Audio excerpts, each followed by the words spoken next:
Hello everyone.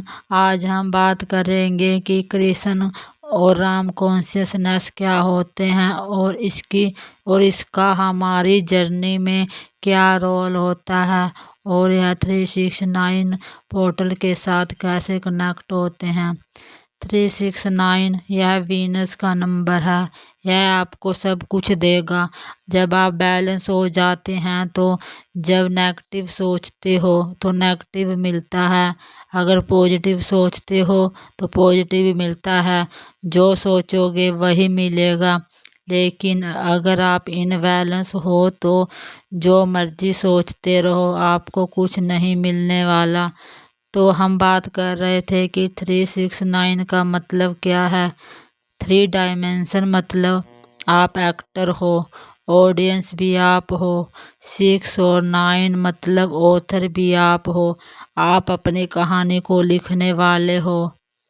जब आप चीज़ों को स्वीकार करते हो, एक्सेप्ट करते हो कि जो कुछ भी हो रहा है मेरी वजह से हो रहा है, आप यहाँ एक्सेप्ट कर रहे हो चीज़ों को, तो यहाँ पर आप ऑडियंस हो जो आप चीज़ों को देख रहे हो और जो देख रहे हैं वो ऑडियंस हैं। और आज आपने इतना इनर वर्क कर लिया है कि आप अपनी कहानी को बदल सकते हो, चेंज कर सकते हो। तो आपने इनर वर्क करके अपनी लाइफ को पूरी तरह से बदल दिया है, तो आप यहाँ ऑथर हैं। तो इसको कृष्ण कॉन्शियसनेस बोलते हैं।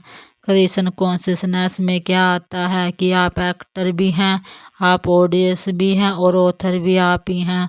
और दूसरा है राम कॉन्शियसनेस। क्या है? जब आपका सेपरेशन होता है, मतलब सीता का सेपरेशन होता है और राम को वियोग हुआ, सीता उधर रो रही है, राम उधर जंगल जंगल भटक रहा है। और जो जंगल में उसे जो कोई भी मिलता है, जो प्रॉब्लम है उसकी समस्या का हल करता है, मतलब उनके साथ उसका जो कर्मा है उसको रिलीज कर रहा होता है। और सीता वियोग में रोती रहती है, तो इसको राम कॉन्शियसनेस बोलते हैं। और आपको समझ में आ गया होगा कि कृष्ण और राम कॉन्शियसनेस क्या होता है। जो इस जर्नी में अपनी अलग अलग भूमिका निभाते हैं, यानी कि राम कॉन्शियसनेस लो वाइब्रेशन में होना और कृष्ण कॉन्शियसनेस हाई वाइब्रेशन में रहना। जब श्री कृष्ण ने अर्जुन को अपना विशाल रूप दिखाया, यही पल था एक ऑथर का कि उन्होंने बताया एक्टर, ऑडियंस और ऑथर आपकी ही चेतना के रूप हैं जो आपके अंदर बैठे हुए हैं। तो आप जब देखते हैं जो आपके अंदर इनर चाइल्ड है, जब आप उनको समझाते हैं तो आप कृष्ण हैं और जो वो बच्चा है वो अर्जुन है। तो आप मतलब कृष्ण उस बच्चे मतलब अर्जुन के भ्रम को दूर कर रहे हो। और जब विशाल वर्जन में आप इनर वर्क करके विशाल वर्जन में आते हैं, तो यहाँ क्या होता है, तो आप ऑथर बन जाते हैं, अपनी कहानी आप खुद लिखते हो।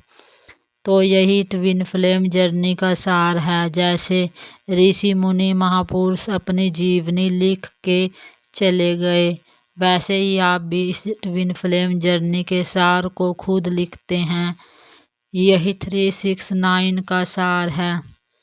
आई होप आपको वीडियो समझ में आई होगी। जय श्री कृष्णा। राधे राधे।